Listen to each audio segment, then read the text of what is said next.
Man, what an absolutely insane day for the Lions.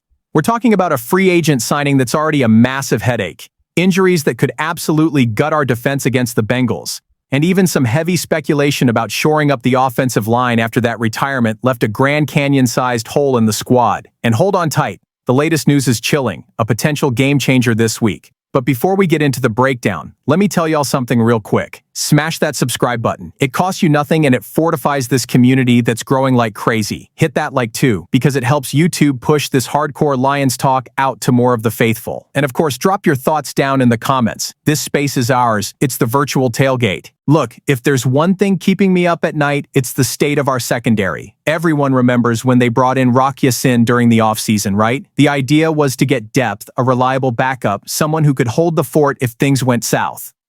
Well, folks, things have gone south, and now the dude has to be a starter. And I'm gonna be honest, I'm worried sick. Because we're not just playing any offense. We're facing Jamar Chase and T. Higgins on the other side. The Bengals don't mess around. They stretch the field, they get easy separation. And if you have a cornerback who's shaky, my man, it's a bomb over the top every 2 minutes. The fan base is on his case, and rightly so. Nobody forgot the low grades Ya-Sin was lugging around, or the minimal defensive snaps he took over the last 2 years. He already looked like he was on the decline even before he arrived in Detroit, and yet the front office banked on that signing. Now the Bills do. Come on, man. You look at the numbers, a 44.2 Pro Football Focus grade last year with the Niners, a sky-high passer rating allowed when he was with the Ravens. That's a resume of a guy past his prime. And he's the one who's got to fill in for DJ Reed who went on IR? You kidding me? Of course you can't torch the guy before he gets a real sequence. He had an okay preseason, showed flashes, and that's why he made the final roster. But having to rely on him as a starter in Week 5 is way too risky. I know Dan Campbell preaches confidence. I know Kelvin Shepard talks about next man up. But there's a limit, folks. It feels like the front office bet wrong on that 29-year-old experience when they could have gone for someone younger and more explosive. And it's not just him. Amik Robertson, Khalil Dorsey, Avonte Maddox, everyone's got to step up now. If any of those guys catch fire, they might even steal Ya-Sin's spot before Reed gets back.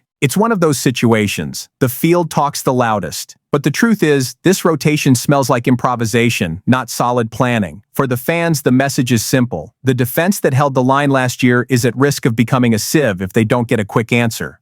Comment below if you trust Ya-Sin to surprise us, or if you're on the same anxiety train as me. Because I'm telling you, this might be just the first headache, and there's more explosive news coming right up.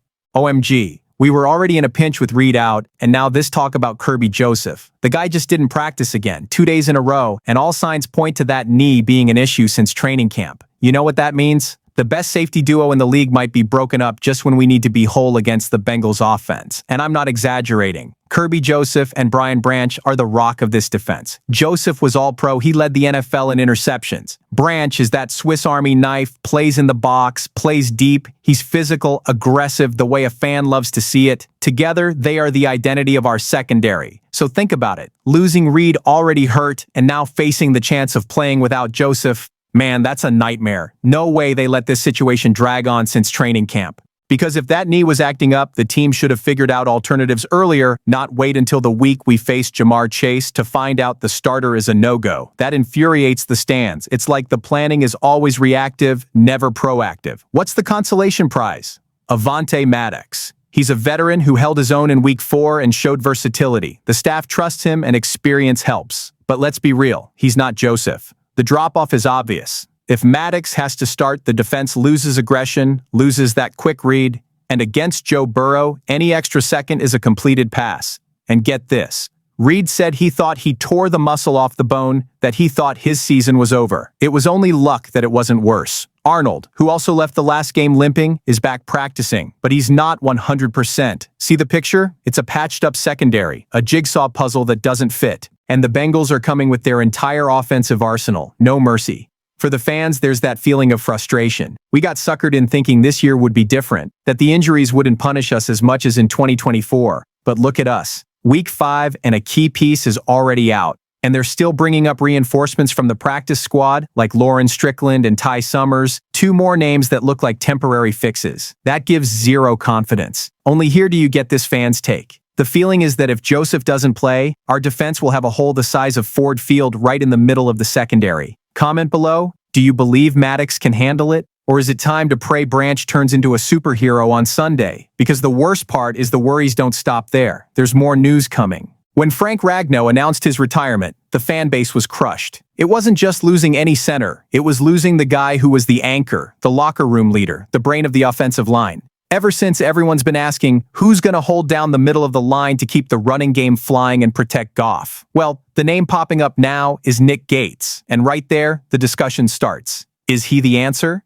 The guy is 29, he's been around the league, played both center and guard, he's coming off a cheap contract with the Eagles, $1.12 million a year, and he's available. For a team with over $28 million in cap space, signing Gates would be pocket change. But the issue isn't just money, it's quality. Gates has experience, 55 starts in 7 seasons. That carries weight, of course. He knows what it's like to face strong defensive tackles, he can handle double blocks, and he has the versatility to move around the interior of the line. He's the type of profile Hank Fraley, our OL coach, loves to work with. A warrior, multifunctional, usable in different schemes. And on a line that demands a lot of lateral movement, he fits. But it's not all sunshine and rainbows. Fans remember that nasty leg fracture in 2021. That could have ended his career. He recovered, but he never returned to the same level. Also, he's not elite in pass protection. In advanced blocking stats, he's never been a standout. So, bringing in Gates would clearly be a pragmatic move. A transition solution, not the future. To be honest with you all, I see this as a necessary patch. We need someone now because Gibbs and Montgomery will only produce if they have space up the middle. And Goff, who relies on the play action, needs to feel secure when he takes a drop back. Gates would give that immediate stability. But at the same time, we can't see him as the definitive piece. The 2026 draft has to bring a young center to mold into an anchor.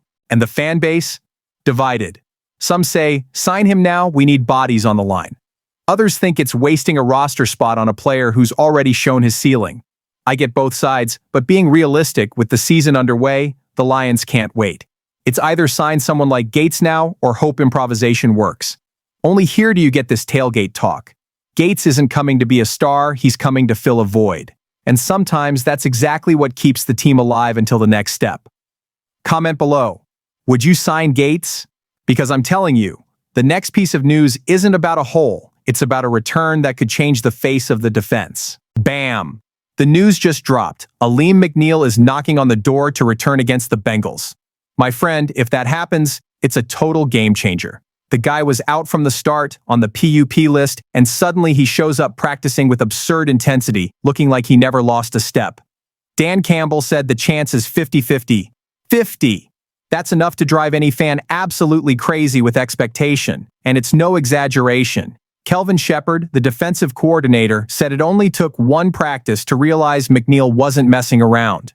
I saw everything I needed to see, he said. The intensity, the physicality, the immediate impact. Man, that gives me chills. Because we're hurting with a short-handed secondary, but putting a monster like him in the middle of the line changes the whole chessboard. Think with me, with McNeel healthy, the Bengals' running game immediately suffers. Joe Mixon is going to have to face a guy who shuts down gaps like a concrete wall. And on top of that, he still pressures the pocket, forces Burrow to move, messes up the entire offensive plan. He's that type of player who doesn't show up much in the stats, but who changes everything in practice. Even Goff said, he's a heck of a player, a great teammate, can line up anywhere, stops the run, rushes the passer. He gives our OL a hard time in practice. That, coming from the team's quarterback who feels it firsthand in drills, isn't just any compliment, it's genuine respect.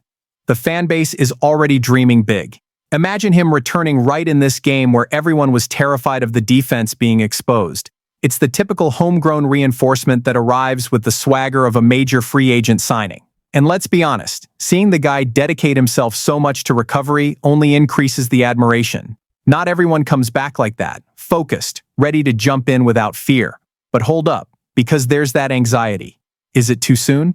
Campbell said the hardest thing is being patient because McNeel is begging for the green light, he wants to play now. The decision will come after Friday's practice, so you can already imagine the fans biting their nails waiting for that confirmation. To be honest, I think if he's 80%, it's worth putting him on the field, because the defense needs a morale boost, it needs an anchor up front, and more, it needs to send a message that this team won't surrender to injuries. McNeel is the symbol of that. And look, if they confirm it, Ford Field is gonna shake. It'll be that kind of player entrance that fires up everyone. If they don't confirm it, we hold on to the anxiety until next week. But I have no doubt it's already the hottest news of the week. I'm just saying one thing. If McNeel really comes back, this team changes its ceiling. And hold on tight, because here comes a heavy conclusion to wrap all this up. It's all crystal clear to me. This Lions team is living on the edge. Between risky bets like Yasin, the painful uncertainty over Joseph, the pragmatic hunt for someone like Gates, and the giant hope in McNeel's return, the season has turned into an emotional roller coaster already in Week 5. But that's what makes us live every game like a playoff battle, because nothing comes easy in Detroit. I want to see in the comments, which one of these bombshells hit you the hardest? The conversation continues down there, and I'll catch you in the next video. Go Lions!